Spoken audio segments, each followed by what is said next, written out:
अरिहंत सिद्ध सूर्य उपाध्याय साधु सर्व अर्थ के प्रकाशी मांगलिक उपकारी हैं। तिन्ह को स्वरूप जान रागते भई जो भक्ति काय को नवाए स्तुति को जारी है। धन्य धन्य तिन्हीं के काज सब आज भय कर जोरी बार बार वंदना हमारी है। मंगल कल्याण सुख ऐसो हम चाहत हैं। हो मेरी ऐसी दशा जैसी तुम धारी है। हो मेरी ऐसी दशा जैसी तुम धारी है। मंगलमय मंगल करण पीत राग विज्ञान नमो ताहि जाते भई अरहंतादि महान। करि मंगल करि हो महा ग्रंथ करण को काज जाते मिले समाज सब पावे निज पद राज। इस भव तरु का मूल एक जानहु मिथ्या भाव ताको करि निर्मूल अब करिए मोक्ष उपाय करिए मोक्ष उपाय।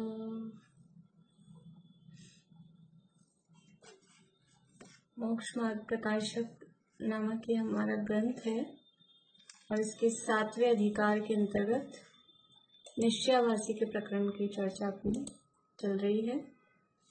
और निश्चयाभासी की जो मान्यताएं थी, 4 विपरीत मान्यताएं हैं निश्चयाभासी की। मृदुला जी आप बताएंगे निश्चयाभासी की मान्यताएं।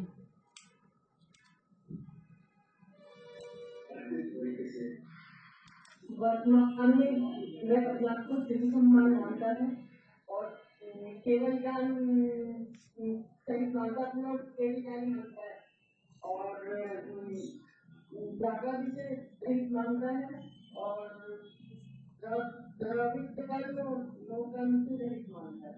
बढ़िया। ये 4 मान्यताएं निश्चयाभासी की विपरीत मान्यताएं हैं।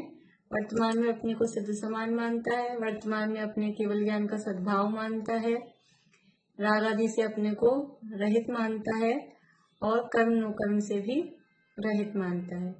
ये तो 4 विपरीत मान्यताएं।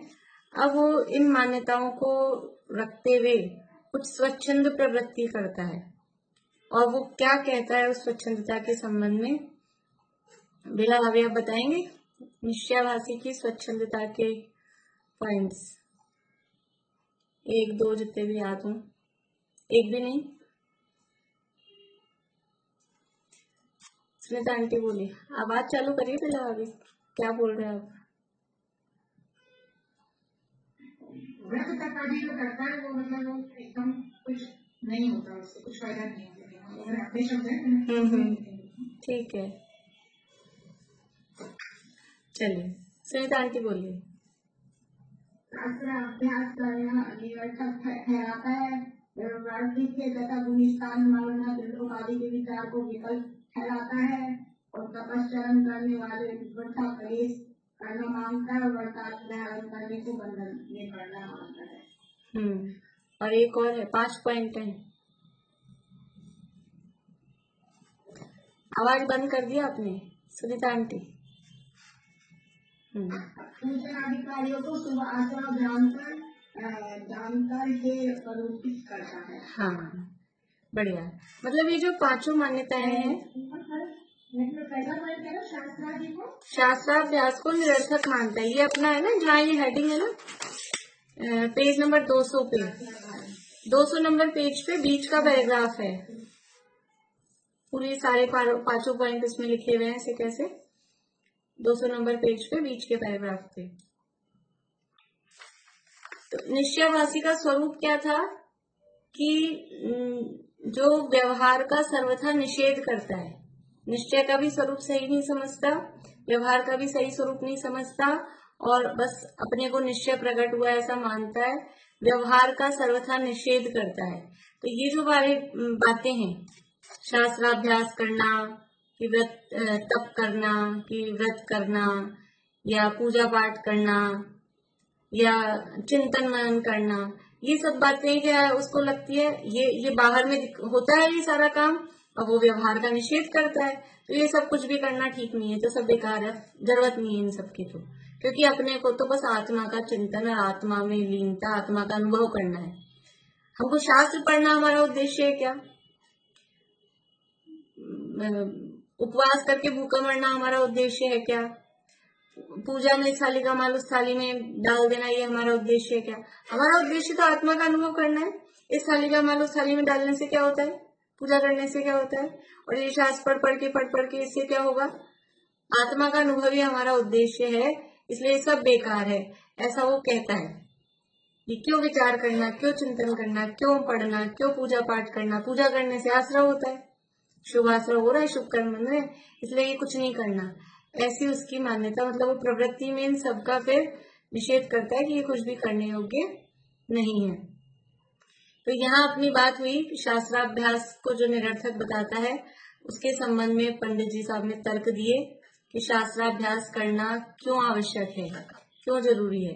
फिर जो दूसरा पॉइंट था कि द्रव्यादि के गुणस्थान मारणा स्थान आदि के चिंतन को विकल्प ठहरा रहा है, तो उसका भी निषेध किया कि ये विकल्प नहीं करेगा तो फिर क्या करेगा, निर्विकल्प तो हुआ नहीं है, इसलिए वो भी निरर्थक नहीं है। इसके बाद में तपश्चरण को वृथा क्लेश कहता है, तो उसका भी निषेध किया कि तपश्चरण कर पा रहा है नहीं कर पा रहा है वो एक बात अलग है, लेकिन उसमें ऐसी क्लेशकारी है, कष्टदायक है, ऐसी बुद्धि तो ज्ञानी जीव को नहीं होती है। वो तो उसको यानी उपादेय रूप से ही मानता है। हम नहीं कर पा रहे हैं वो एक बात अलग है, लेकिन तपस्या करने का भाव तो यानी कि रहता ही है, क्योंकि उन वस्तुओं से राग उसका छूटा है। इसलिए अब यहाँ बात चल रही है कि व्रतादि को बंधन मानता है। तो व्रतादि को बंधन मानता है, तो उसके लिए कहा कि खुला था, अगर तुम व्रतादि को बंधन मान रहे हो तो जब तक तुमने व्रतादि नहीं लिए थे, ऐसे खुले थे, तो वो स्वच्छंद वृत्ति तो हो ही नहीं थी अज्ञान अवस्था में कुछ भी। अब यहाँ जब ज्ञान प्राप्त हुआ तो उस स्वच्छंदता को रोका कि नहीं रोका, रोकेगा कि नहीं रोकेगा? जब ज्ञान हुआ है तो वो जो ऐसी स्वच्छंद वृत्ति हो रही थी, चाहे जो भी कुछ करने की, ज्ञान प्राप्त होने पर तो उसको रोकता ही है, और उस स्वच्छंदता को रोकने के लिए हिंसादि जो पाप हैं उनका त्यागी होता है।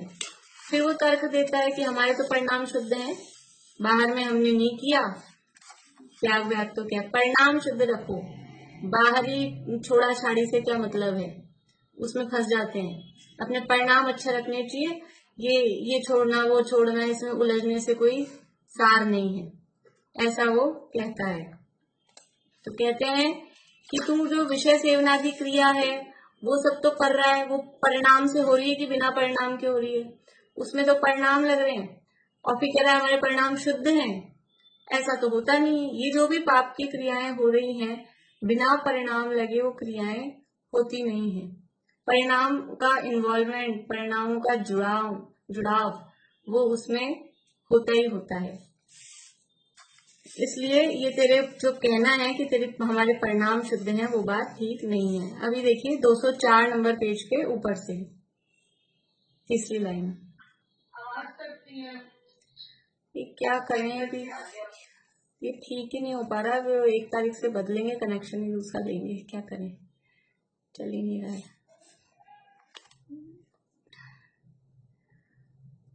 फिर वह कहता है परिणामों को रोकें, बाह्य हिंसादि भी कम करें, परंतु प्रतिज्ञा करने में बंधन होता है, इसलिए प्रतिज्ञा रूप व्रत अंगीकार नहीं करना। क्या कहता है कि परिणामों को रोक लेंगे, हम तो बाहर में हिंसा भी नहीं करेंगे, हम परिणाम भी रोक लेंगे। हमारे जो विषय कषाय के परिणाम हुए ना, हम अपने परिणामों को रोक के रखेंगे। हम खाने के पीने के विषय भोग के कोई भी परिणाम होने ही नहीं देंगे, तो परिणामों को रोकेंगे। और बाहर में हम हिंसा आदि भी नहीं करेंगे, तो अब हमने परिणाम भी अच्छे कर लिए और बाहरी जो क्रिया थी, आचरण था, वो भी सही कर लिया कि हिंसा आदि भी नहीं कर रहे। परंतु प्रतिज्ञा करने में बंधन होता है। प्रतिज्ञा करते हैं तो ऐसे बंदिश लगती है। जैसे कल अपन ने बात की थी ना, ऐसा नियम ले लें अपन, अभी जहां बैठे हैं हम ऐसा नियम ले लें, हम अभी 8 बजे तक जहां बैठे हैं वहां से उठ के नहीं जाएंगे। बैठे ही रहते हैं, मैं तो बैठी ही रहती हूँ, उठ के थोड़ी ना जा रही हूँ। आप लोग फिर भी कभी वीडियो बंद करके हिल लो, कोई कुछ काम हो तो बैठे हैं। लेकिन हम ऐसा नियम ले लेते हैं क्या? नहीं ले पाते, ऐसे लगता है पता नहीं कुछ काम आ गया। तो आप लोग भी सब बैठे रहते हो यूं जनरली, ऐसे भी उठता नहीं है। तो ऐसा नियम ले ले तो प्रतिज्ञा लेने में बंधन लगता है कि हम इतने हम बस आधा पौन घंटे के लिए जितना एरिया, ये जो कुर्सी है बस उतनी ही है, बाकी सब आवागमन का हमारा त्याग है। ऐसा नियम ले लें तो उसमें बंधन लगता है, पता नहीं कोई काम आ जाए तो इतनी सी देर भी हमको विश्वास नहीं रहता कि हम आधा पौन घंटा भी निकाल पाएंगे। मौन रहने की बात कल कही थी कि मौन रहे, नहीं होता है, बंधन लगता है। तो हम परिणाम हमारे सही हैं और हम बाहर में कुछ हिंसा आदि कार्य भी नहीं करेंगे, लेकिन प्रतिज्ञा नहीं लेंगे। प्रतिज्ञा लेने में बंदिश हो जाती है, तो बंध जाते हैं।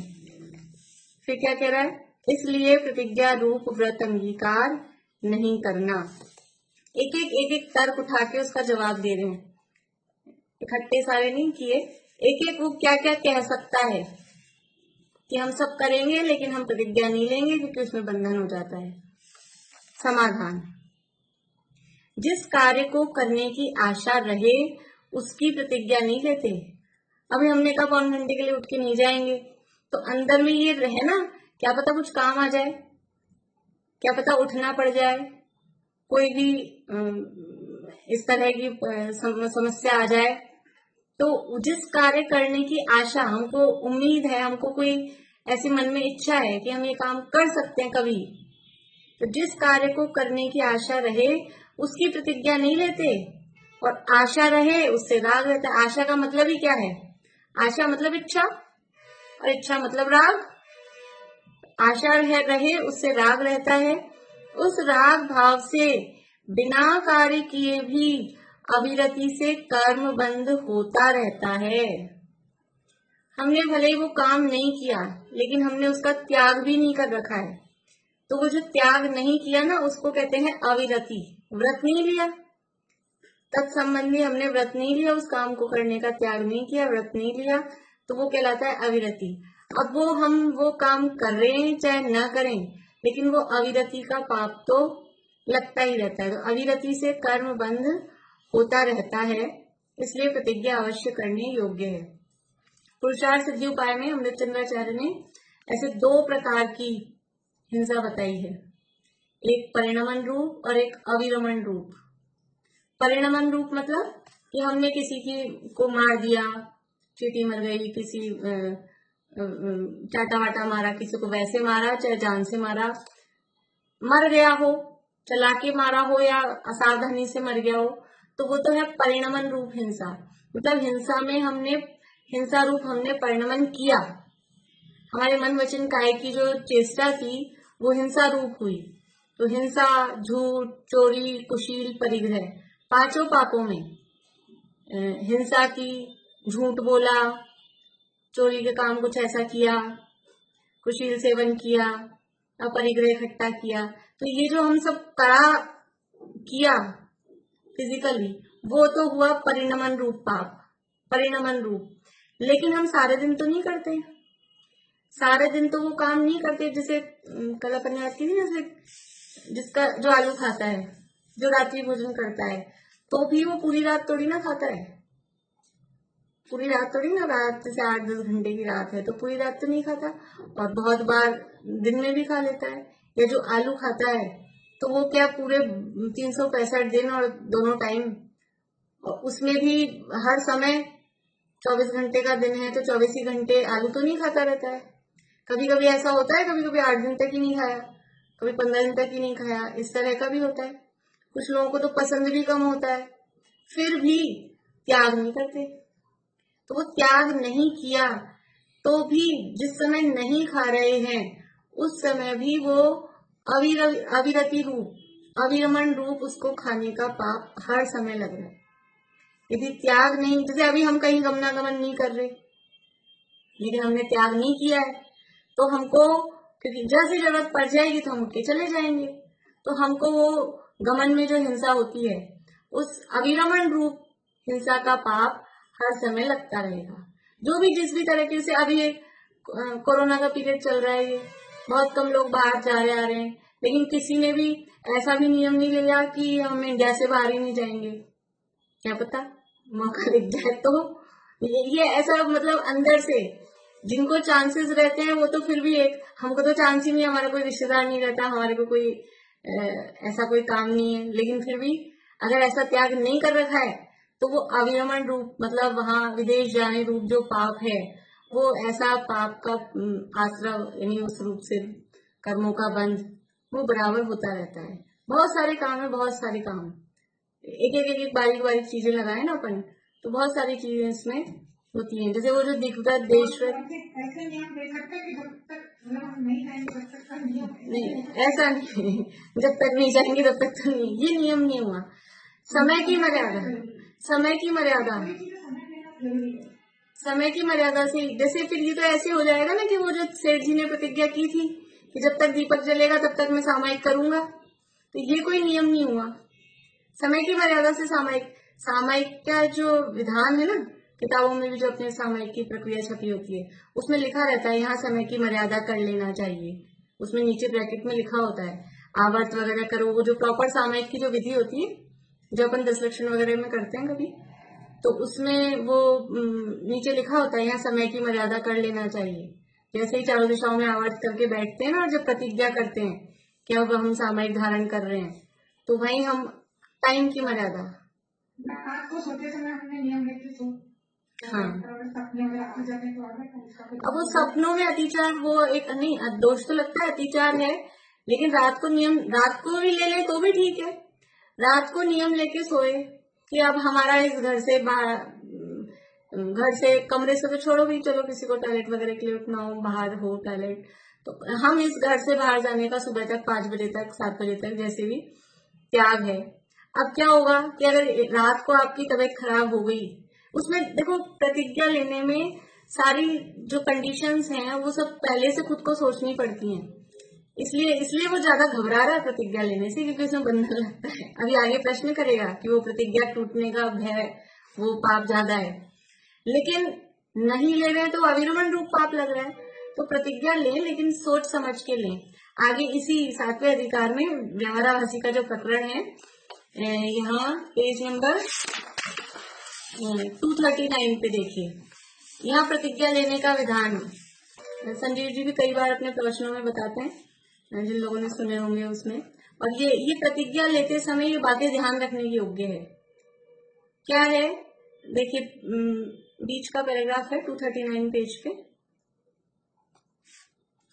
जैन धर्म में प्रतिज्ञा न लेने का दंड तो है नहीं, प्रतिज्ञा नहीं ली उसका दंड नहीं है, वो अविरमण रूप पाप लग रहा है, वो एक अलग चीज है, लेकिन आपने प्रतिज्ञा नहीं ली उसका कोई और अलग से दंड ऐसा नहीं है। जैन धर्म में तो ऐसा उपदेश है कि पहले तो तत्वज्ञानी हो, फिर जिसका त्याग करे उसका दोष पहचाने। ये पहले तत्व, सबसे पहले क्या है प्रतिज्ञा लेने से पहले कि तत्व ज्ञान होना चाहिए। ऐसे ही देखा देखी बिना समझे कुछ भी छोड़ दिया, कुछ भी नियम ले लिया, फिर पछताते रहते हैं बाद में।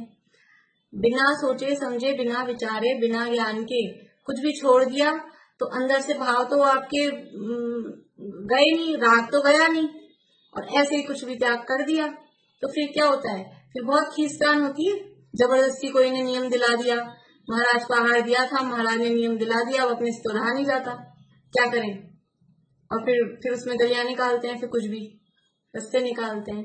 तो पहले तत्वज्ञानी हो, तो वो ज्ञान पूर्वक जो त्याग किया जाता है ना वो पक्का होता है। हम जबरदस्ती किसी को कुछ त्याग कराएं तो डर के मारे कि समझ लो मोह के कारण और भी किसी काम से, इज्जत से कि बड़ों की इज्जत करनी है तो किसी को छोटे को कह दिया तो वो कर लेगा।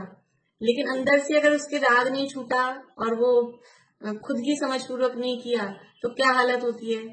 जैसे वो पुष्पडाल की हुई, पुष्पडाल महाराज ने मुनि व्रत ले लिया वो लिहाज में कि ये मेरे मित्र थे, अरे तो राजा थे, और पीछे पीछे पीछे पीछे चलता गया और उन्होंने तो वापस जाने को कहा नहीं और ये सब मुनि हो गए।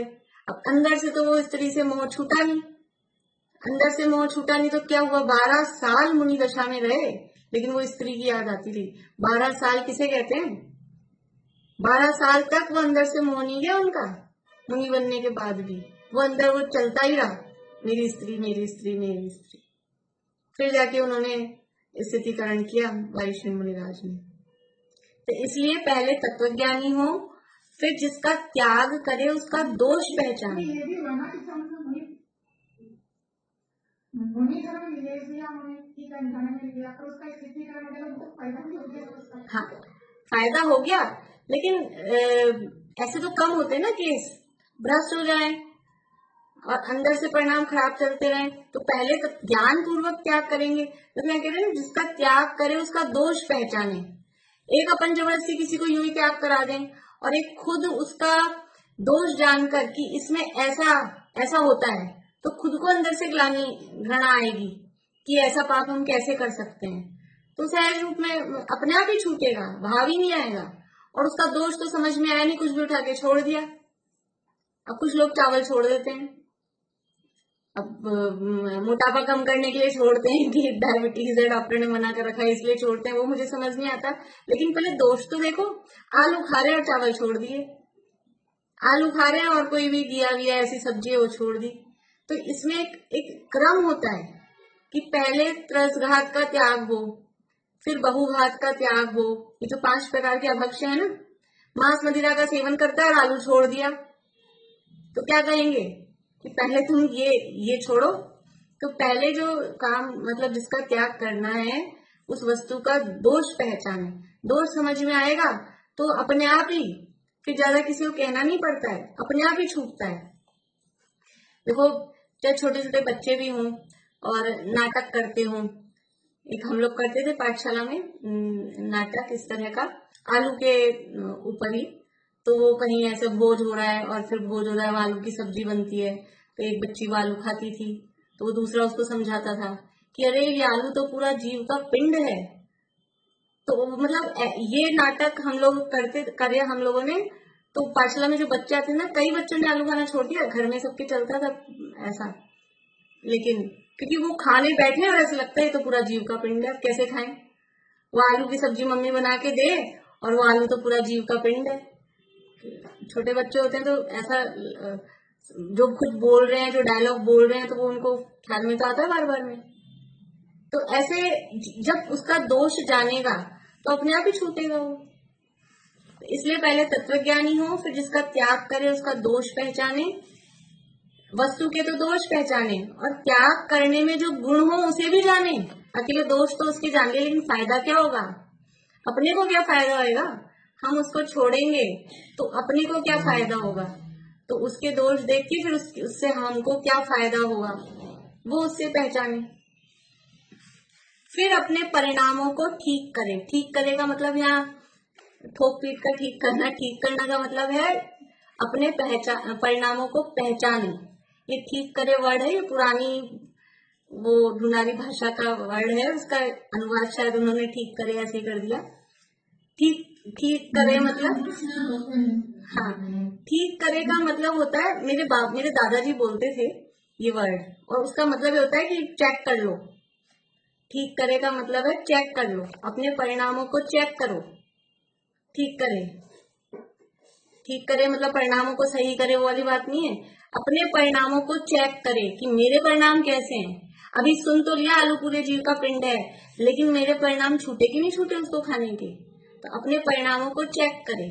ये ठीक करे शब्द का अर्थ है जो भी कोई भी चीज के दोष जहां बताए जा रहे हैं तो अपने परिणामों को चेक करें कि मैं ये जो प्रतिज्ञा ले रहा हूँ मेरे परिणाम वैसे हैं कि नहीं है, कि मुझे अब तो राग चल रहा है और बस हाँ इमोशनल हो गए थोड़ा सा सुन के और फिर मैं छोड़ रहा हूँ, ऐसा नहीं। तो फिर अपने परिणामों को ठीक करें। वर्तमान परिणामों ही के भरोसे प्रतिज्ञा न कर बैठे। अभी तो भावुकता में आके हाँ सुन लिया किसी से और बहुत बहुत दोष किसी ने दिखा दिए एकदम से। अभी चलता है ना प्रकरण से चला रहे हैं प्रवीण जी और कल्पना बहन की क्लासेस, और जब भी कल्पना बहन तो जब भी पढ़ाती हैं तो इस तरह से बख्श का टॉपिक आ ही जाता है। तो उस समय तो सुनते ही ऐसे लगता है सब छोड़ दो, और उस समय तो बिना आगे पीछे का विचारे और अगर प्रतिज्ञा ले लें, लगता तो है, भावना भी होती है कि इतना दोष है इतना दोष है इतना दोष है, लेकिन क्या कह रहे हैं अभी वर्तमान में तो अपने परिणाम हैं, लेकिन हमारे भविष्य में भी ये परिणाम ऐसे रहेंगे कि नहीं रहेंगे। तो पहले तो वर्तमान परिणामों के भरोसे ही प्रतिज्ञा न करे, फिर भविष्य में निर्वाह होता जाने तो प्रतिज्ञा करे। अभी तो अपन ने कोई भी नियम ले लिए, लेकिन ये जो परिणाम है ये हमेशा रहेंगे। चलो परिणाम हम हमेशा रहेंगे, रखेंगे, अपने ही है, अपने हाथ में, लेकिन हमारा भविष्य में हर समय इसका निर्वाह होगा कि नहीं होगा। जो प्रतिज्ञा हम ले रहे हैं और फिर ये चलेगी कि नहीं चलेगी अपनी, तो उसमें पूरा विचार करें। आगे क्या कह रहे हैं देखिए, शरीर की शक्ति व द्रव्य क्षेत्र काल भाव आदि का विचार करें।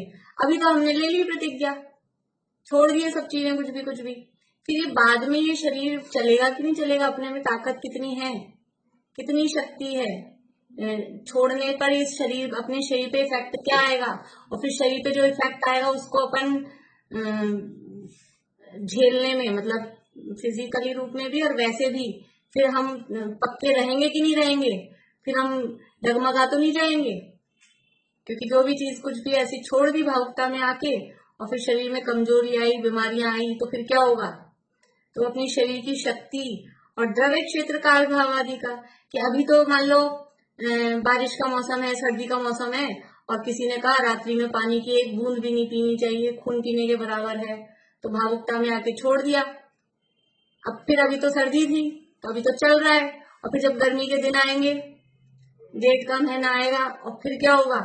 तो अपने भविष्य के परिणाम भी और बाद आगे के काल के हिसाब से भी, या फिर हम कहीं ऐसी जगह रहते हैं, क्षेत्र ऐसा है कि वहां चलता है आराम से, आकुलता नहीं होती है, फिर हमने बाद में जगह बदल ली, जैसे भी राजस्थान में है तो यहाँ सारे मौसम बदलते रहते हैं, और इधर जाओ बॉम्बे साइड, महाराष्ट्र साइड, तो वहां एक सा सही रहता है मौसम, तो वहां ले लिया आपने, और फिर आ गए इधर जयपुर, फिर क्या होगा। तो ये पूरा द्रव्य क्षेत्र काल भाव सबका विचार करें कि हम भविष्य में कभी क्षेत्र बदला कि ऐसा कुछ काल परिवर्तन हुआ, तो फिर हम हमारे से प्रतिज्ञा निभेगी कि नहीं निभेगी। कोई भी प्रतिज्ञा लेते समय, चाहे जीवन भर की लें, शॉर्ट टाइम की लें, लेकिन ये सारी बातों का विचार करें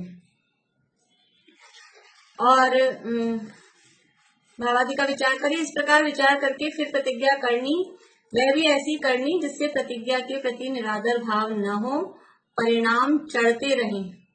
हमने प्रतिज्ञा तो ले ली और फिर बार बार में खुद ही कोसते हैं, अच्छी आफत मोल ले ली, अच्छी प्रतिज्ञा कर ली, जबरदस्ती प्रतिज्ञा कर ली, जबरदस्ती नियम ले लिया। तो ऐसे प्रतिज्ञा के प्रति निरादर का भाव नहीं है, बल्कि हमने जो प्रतिज्ञा ली है उससे हमको उसके प्रति आदर का भाव रहे, हमको शर्म फील नहीं हो। हमने बाहर का खाना छोड़ दिया, लेकिन हमारी जो सर्किल है वो सर्किल ऐसी है, वो तो बाहर जाते आते हैं, होटल में जाते हैं, करते हैं, तो अब अपन भी जा रहे हैं उनके साथ अब भी, तो हमको शेम फील नहीं हो कि हमने बाहर का खाना छोड़ दिया है। अब हमको तो शर्म आती है, फिर क्या करेंगे, फिर थोड़ा बहुत चालू कर दिया कुछ भी लेना, कि वो तो सब खाते हैं, फिर हम बैठे रहते हैं। तो प्रतिज्ञा के प्रति निरादर का भाव नहीं रहा, अभिमान मतलब अपने को गौरव महसूस हो कि हमने ये छोड़ा, हमने कोई गलत काम थोड़ी ना किया है, हमने ये खाना छोड़ा है, तो ये अभक्ष्य है बाजार की चीजें, तो हमने कोई गलत काम थोड़ी ना किया। हम अब खुद ही अपने आप में बुझ भर के कुछ कह ही नहीं रहे, वो कुछ नहीं कह रहे, लेकिन हम खुद ही अपने आप में शर्म फील करके जबरदस्ती खाते हैं, जबरदस्ती की शर्म आती है। किसको आ रही है शर्म? उनको तो नहीं आ रही, वो तो आराम से खुद खा रहे। उनको आए शर्म की तुम बैठे हम खा रहे, उनको नहीं आ रही है, और तुमको आ रही है जबरदस्ती की। तो ऐसा प्रतिज्ञा के प्रति निरादर का भाव नहीं रहे, अपने परिणाम चढ़ते रहे, वो प्रतिज्ञा में यानी डिमोशन नहीं हो, वो प्रतिज्ञा को और बढ़ाएं, अभी जितनी लिए उसमें और फिर कुछ और ऐड करें, ऐसे अपने ऐड करें, मतलब वो परिणाम अपने विशुद्ध होंगे तो वो प्रतिज्ञा में इस तरह से वृद्धि होगी। तो ये प्रतिज्ञा लेते समय सारी बातें, और कोई हमको कंडीशन रखनी है तो वो कंडीशन उसी समय, अब जैसे अपनी जो बात चल रही थी ना कि रात में सोते समय हमने त्याग कर दिया, घर से बाहर नहीं जाएंगे, तो फिर कंडीशन रखें। अगर ऐसी स्थिति हो गई, मरणासन हो गए, एकदम से सीने में दर्द हो गया, हार्ट अटैक जैसी पोजीशन हो गई, फिर क्या करेंगे, अस्पताल जाएंगे कि नहीं जाएंगे? अभी तो कभी भी कुछ भी हो सकता है ना। और प्रतिज्ञा तो कहते ही उसे हैं कि वो जो कहीं ना कहीं हमारे सामने उपस्थित हो जाए, कुछ भी इस तरह की परिस्थिति। तो यदि हमें या तो इतना हम वो रखें कि हम किसी भी कीमत पे नहीं जाएंगे, चाहे मर जाएं, या तो ऐसा हो, और नहीं तो फिर कि ऐसी स्थिति होगी तो उसकी छूट है, बाकी जरा छोटे मोटे काम, ऐसा कुछ भी बात हुई तो हम नहीं जाएंगे। वो जो भी अपन नियम ले रहे हैं उसी समय सोचते, मतलब सोच लें, उसमें विचार कर लें। और एक बात और है कि अपनी जो प्रतिज्ञा हमने ली है ना, वो बता के रखें घर में, वरना आपने तो प्रतिज्ञा ले ली, नींदों मतलब सोते समय हम घर से बाहर नहीं जाएंगे, किसी को पता ही नहीं, घर वालों को, और फिर आप तो बेहोश हो गए, कुछ भी हो गए, आपने बिल्कुल स्ट्रिक्ट वाली प्रतिज्ञा ली थी, छूट भी नहीं रखी थी, फिर क्या होगा? वो तो ले जाएंगे घर से बाहर, फिर क्या होगा? तो प्रतिज्ञा, ये गलती उनको थोड़ी ना पता था आपने प्रतिज्ञा ली है, तो अपनी प्रतिज्ञा को बता के भी रखें। उसके दो फायदे हैं। एक तो कि वो हमारी ऐसी अवस्था में वो प्रतिज्ञा, अगर वो साधर्मी जैसे हैं, मतलब घर वाले भी समझदार हैं, तो हमारी प्रतिज्ञा का निर्वाह कराएंगे। और दूसरी बात यह है कि यदि 4 जनों को पता होगी ना हमारी प्रतिज्ञा, तो हम फिसलेंगे भी नहीं। ऐसे अपने मन में ही ली तो अपने को क्या आ जाता है कभी भाव, अब किसी को पता तो है नहीं, अपन ने तो ली थी, इसमें थोड़ा सा चला दूं, ऐसा हो जाता है। कुछ छोटी मोटी ऐसे डेली की इस तरह की प्रतिज्ञा होती है, हमने ऐसे तोड़ना ली थी, खुद ही मन में उसको चेंज कर लेते हैं। और सबके सामने 2-4 आदमियों को पता है कि आपने प्रतिज्ञा ली है, तो आप उसमें बदलाव नहीं कर सकते, सामने वाला टोक देगा, अरे आपने त्याग किया था ना, आप कैसे कर रहे हो काम? तो इसलिए अपनी प्रतिज्ञा की सुरक्षा के लिए दोनों तरह से उसमें फायदे हैं। तो ऐसा नहीं सोचे, घमंड के लिए नहीं बताना है, लेकिन हमको कोई मान कषाय का पोषण नहीं करना है, लेकिन दूसरे लोगों को, घर वालों को पता रहे। मान कषाय का पोषण तो जब होगा जब हम समाज में कहते फिरें, लेकिन घर वालों को बता के रखना वो आवश्यक होता है। तो इसलिए ये जो यहाँ पर बात चल रही है अपनी, वापस आ जाइए 204 पेज पे,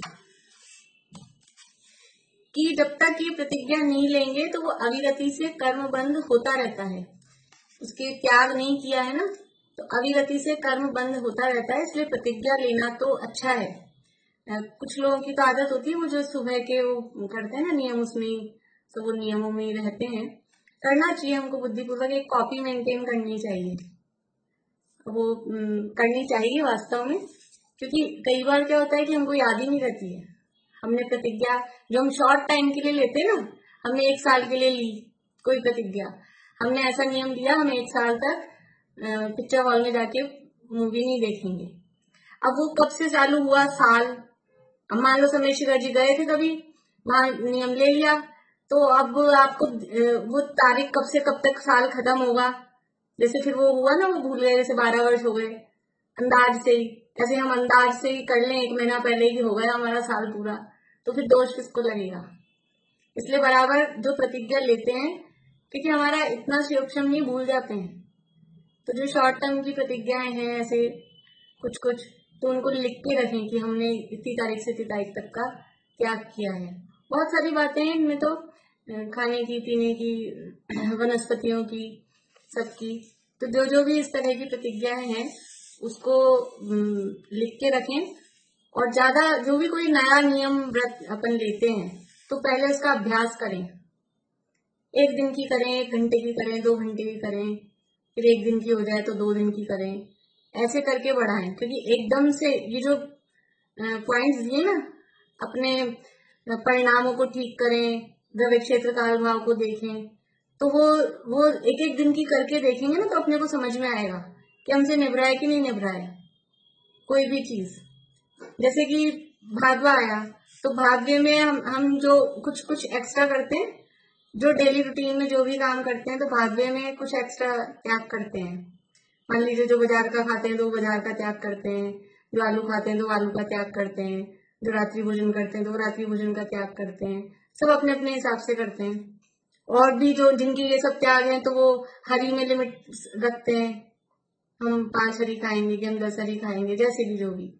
तो जो अपने को अपन ऐसा विचार करें, भादवा खत्म हो गया तो अब अपने को अगले ही दिन पड़वा के दिन उस पर टूट पड़ने की इच्छा हो रही है कि आज तो खत्म हो गया, टूट पड़ो। या फिर ऐसा लगता है कि इच्छा ही नहीं, इतने दिन से नहीं खा रहे थे ना, तो भाव ही नहीं हुए खाने के। और ऐसा विचार आता है कि जब 1 महीना आराम से निकल गया, दिन में भोजन किया, आराम से चल रहा था, तो अपन आगे 1 दिन और बढ़ा के देखें, फिर 1 दिन और बढ़ा के देखें, चलता है कि नहीं चलता है, ऐसा भाव आ रहा है। तो अगर टूट पड़ने का भाव आ रहा है तो मतलब है कि वो तो जबरदस्ती रोक रखा था। आगे देंगे भी उदाहरण पंडित जी साहब, कि जैसे पानी को रोक देते ना बांध में, तो रोक रखा था और जैसे उसके गेट खोलते हैं तो कैसे पानी प्रेशर से निकलता है, बांध रखा था उसको। ऐसे ही यहाँ 1 महीने के लिए जबरदस्ती रोक रखा था। और फिर ऐसा होटल में जाते हैं, उसी दिन पड़वा के दिन ही चैन नहीं रहती लोगों को, उसी दिन जाते हैं और ऐसा आलू खाने को मिलेंगे और सब ऐसा चलता है।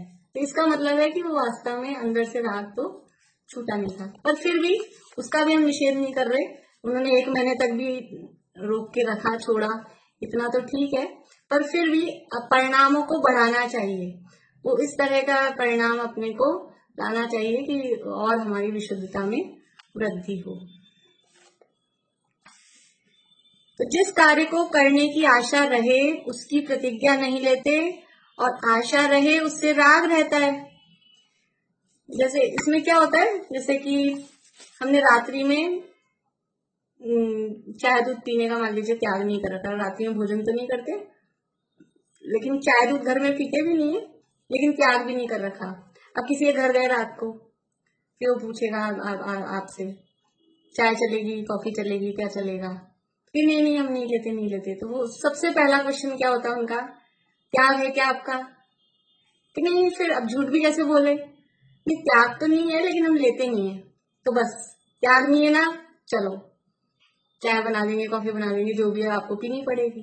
तो आपको थोड़ा उसमें आशा है, ये बोल रहे आशा है, राग है, और फिर खुद ही बोल देते हैं हाँ कहीं जाते आते हैं तो फिर लेना पड़ता है, लेकिन अभी इच्छा नहीं है, अभी इच्छा नहीं है, फिर आपकी नहीं चलेगी, फिर तो वो आपको पिला के खिला के जो भी है वो मानेंगे। इसलिए अगर कोई कह देगा हमारा त्याग है, बस फिर आप सेफ हो। किसी भी जगह हमने कह दिया हमारा त्याग है, तो फिर कोई आपको प्रेशर नहीं कर सकता। जहाँ त्याग है वहां कुछ नहीं, और आपने कहा त्याग तो नहीं है लेकिन ये लेकिन वो लेकिन ये लेकिन वो, फिर लेकिन लेकिन नहीं चलती है। ये प्रतिज्ञा तो हमारी रक्षा करती है, ये प्रतिज्ञा लेने को बंधन में पड़ना मानता है, प्रतिज्ञा तो हमारी रक्षा करती है। एक पहले व्हाट्सएप पे बहुत टाइम हो गया, 2-4 साल हो गए, व्हाट्सएप पे ऐसा मैसेज आया था, कोई प्लेन में कुछ खाने पीने की चीजें सर्व होती होंगी, तो उसमें पता नहीं भोजन, मेरे को पूरा याद नहीं आ रहा, या तो वो नॉनवेज था या कोई जहरीला पदार्थ उसमें मिला था। तो एक ने तो कह दिया मेरे तो त्याग है, और वो जिसके दूसरे के त्याग नहीं थे उसने खाया। तो मतलब ऐसा वो प्रतिज्ञा से तो उसकी रक्षा हुई। इस तरह का कोई मैसेज चल रहा था, बहुत दिनों तक घूम रहा था व्हाट्सएप पे। तो प्रतिज्ञा हमारी सुरक्षा करती है, प्रतिज्ञा हमारी रक्षा करती है। हम प्रतिज्ञा की रक्षा करते हैं तो प्रतिज्ञा हमारी रक्षा करती है, और अगर हमने प्रतिज्ञा की रक्षा नहीं की, हमने उसके प्रति निरादर का भाव किया, हमने यूं ही छोड़ा, तो ये हमारी भी रक्षा नहीं होगी। जितने भी अपने उदाहरण है ना सतियों के, शीलवान जो भी, वो सब क्या है, वो अपनी प्रतिज्ञा की रक्षा करते हैं। तो कभी कोई देव आके, कभी कोई देवी आके, कभी कोई आके वो रक्षा करता है। और जिसने खुद ने अपनी प्रतिज्ञा की रक्षा नहीं की, खुद ने अपनी प्रतिज्ञा के प्रति निरादर भाव किया, उसकी कौन रक्षा करेगा, उसकी कोई रक्षा नहीं करता है। जिस कार्य को करने की आशा रहे उसकी प्रतिज्ञा नहीं देते, और आशा रहे उससे राग रहता है। उस राग भाव से बिना कार्य किए भी अविरति से कर्म बंध होता रहता है, इसलिए प्रतिज्ञा अवश्य करने योग्य है। यानी परिणमन रूप हिंसा तो बहुत कम होती है। परिणमन कितना करते हैं? परिणमन रूप हिंसा बहुत कम होती है, लेकिन सारे दिन वो अविरमण रूप हिंसा मतलब पाप, अविरमण रूप पाप बराबर चलता रहता है। उसका जो बंध होता है वो बराबर होता रहता है। देखिए, अविरति से कर्म बंध होता है, मतलब कि मिथ्यात्व से कितनी प्रकृतियों का बंध होता है? मिथ्यात्व से कौन सी प्रकृतियों का बंध होता है? अभी तो अपन थोड़ा पढ़ लिए ना कर्णान योग के हिसाब से। बोलिए निशा आंटी।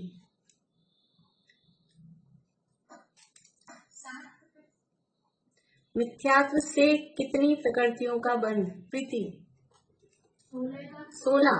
मिथ्यात्व के कारण हो रही थी ना वो 16 पहले गुण। हाँ, बस वो क्वेश्चन की फॉर्म बदल गई। मिथ्यात्व से हो रहा है 16 प्रकृतियों का बंध। फिर अनंतानुबंधी से 25 प्रकृतियों का बंध वो हो रहा है। तो वो चौथे गुण स्थान में पहुंचे तो 41 प्रकृतियों का बंध रुक गया। लेकिन अविरति वाला बंध वहां हो रहा है चौथे गुण स्थान में। अविरति वाले अप्रत्यय खानावरण का उदय है ना वहां पे, तो उसका बंध तो हो रहा है क्योंकि उसने वो अविरत है। उसने कोई ऐसी प्रतिज्ञा पूर्वक, यहाँ तो व्रत तो अपने तो पंचम गुण स्थान में कहते हैं देश व्रत। बाकी ये जो हमारे नियम है ना, ये कोई व्रत नहीं है हमने जो भी कर रखे हैं। वास्तविक व्रत तो कहाँ उदित होते हैं? देश व्रत पंचम गुण स्थान में और महाव्रत वो छठे सातवें गुण स्थान में है। तो चौथे गुण स्थान वाला अविरत है, तो उसको भी वो अविरति रूप यानी अप्रत्यय खानावरण जन्य बंध उसको है। इसलिए अविरमण रूप जो पाप है वो ज्यादा, वो तो दिन हमेशा वही चल ही रहा है। परिणमन रूप तो बहुत कम होता है, लेकिन अविरमण रूप बराबर चल ही रहा है। इसलिए चाहे कोई चौथे गुण स्थान वाला, चाहे सर्वार्थ सिद्धि का देव हो, चाहे नरक का नारकी हो, अगर कर्णान योग से देखें, नरक का नारकी मारे जा रहा है, मार काट मार काट मार काट, और सर्वार्थ सिद्धि का देव तत्व चर्चा कर रहा है, तो भी उनकी जो नंबर ऑफ प्रकृति बंध, जितनी प्रकृतियों का बंध होना है, 41 की विच्छुत्ति हो गई, 120 में से 41 की विच्छुत्ति हो गई। और तीर्थंकर प्रकृति नहीं, तीर्थंकर नहीं, आहारद्विक, वो दो अभी बंध योग्य है नहीं। तो 77 प्रकृतियां उनके लिए बंध योग्य हैं चौथे गुण स्थान में भी। सामान्य अपन गुण स्थान के अनुसार कर रहे हैं, गतियों के हिसाब से अलग से नहीं। तो 77 उनके बंध योग्य है। तो चाहे ये हो चाहे वो हो, यद्यपि वहां संख्या में फर्क पड़ेगा मानने के हिसाब से, लेकिन सामान्य अपन बात करें केवल, तो इसको भी 77 बंध रही है, उसको भी 77 बंध रही है। बंध योग बंध रही है मतलब इतनी बंध सकती है ऐसा। चाहे ये मारकाट कर रहा है तो भी, चाहे ये तत्व चर्चा कर रहा है तो भी। क्यों? क्योंकि वो अप्रत्यय खानावरण जन्य है ना, अविरमण रूप जो पाप है, उससे वो उतना बंध उसको होता ही है। जो जिस गुण स्थान में जितना बंध कहा है, उस गुण स्थान में उतना बंध होता ही है। इसलिए प्रतिज्ञा अवश्य करने योग्य है। हाँ बोलिए। आपने 41 प्रकृतियों का बोला ना, ये मेरे को समझ में नहीं आता कि कितनी मात्रा में रुकेगी। जैसे बंद विच्छित्ति का तो अपने क्लियर रहेगा, ये तो रुकी ना, देखो चौथे में आया, चौथे में आया तो पहले से पार हुआ, दूसरे से भी पार हुआ, तीसरे से पार हुआ, तब चौथे में आया ना। मतलब ऐसे अपन देखें तो पहले गुण स्थान में जो बंध विच्छित्ति हुई वो, दूसरे में जो हुई वो, तीसरे में तो 0 है।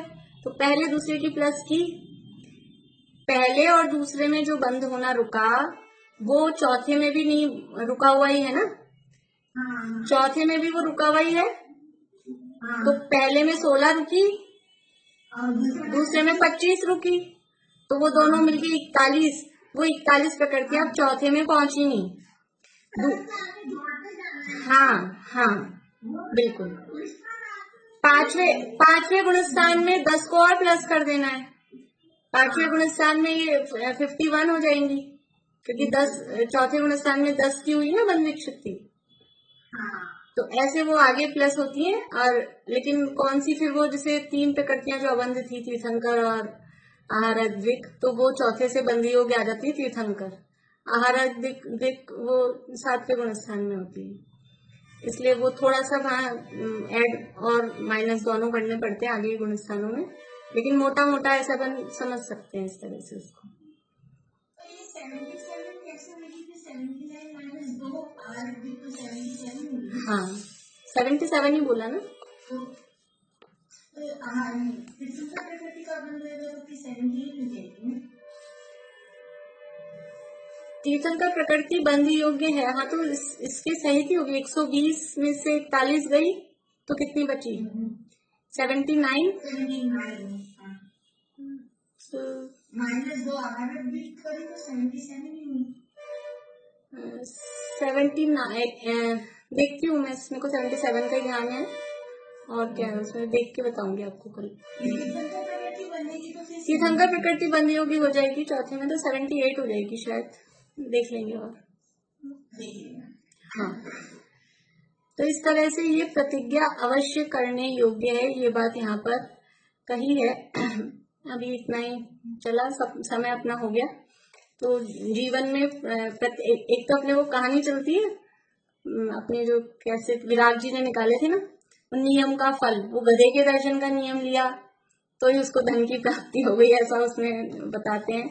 वो तो क्या प्रतिज्ञा लेने की प्रेरणा देने के लिए ऐसी कहानी है, लेकिन ऐसा नहीं कि कुछ भी नियम ले लिया उसमें से गधे का लिया, तो वो पहले ही कह दिया। पहले जो नियम ले रहे हैं, यहाँ तो त्याग करने के हिसाब से कहा था, लेकिन और भी कोई इस तरह के हम नियम ले रहे हैं तो उस नियम लेने मतलब वो जो नियम नहीं था उसका दोष, और ये नियम ले रहे हैं इसका फायदा, वो गुण दोष को अवश्य पहचाने, तब उसमें दृढ़ता रहती है प्रतिज्ञा में। इसलिए प्रतिज्ञा अवश्य करने योग्य है, ऐसा यहाँ पर कहा गया है। अभी यही पूरा करते हैं।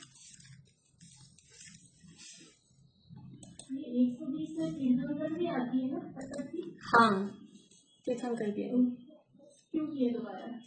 वो ऊपर उसको माइनस करते हैं, पहले दूसरे तीसरे गुण स्थान में बंद योग्य 117 है,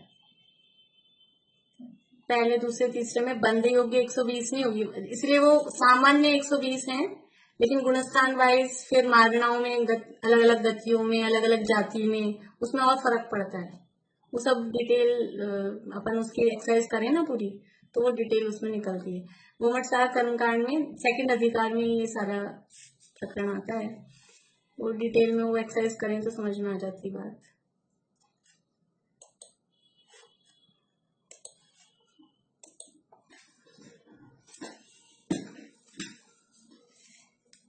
हे धर्म जिन सत धर्म माय, सत धर्म के आधार हो, भव भूमि का परित्याग कर जिन, भव जलधि के पार हो। आराधना आराध कर, आराधना के सार हो, धर्मात्मा परमात्मा तुम, धर्म के अवतार हो।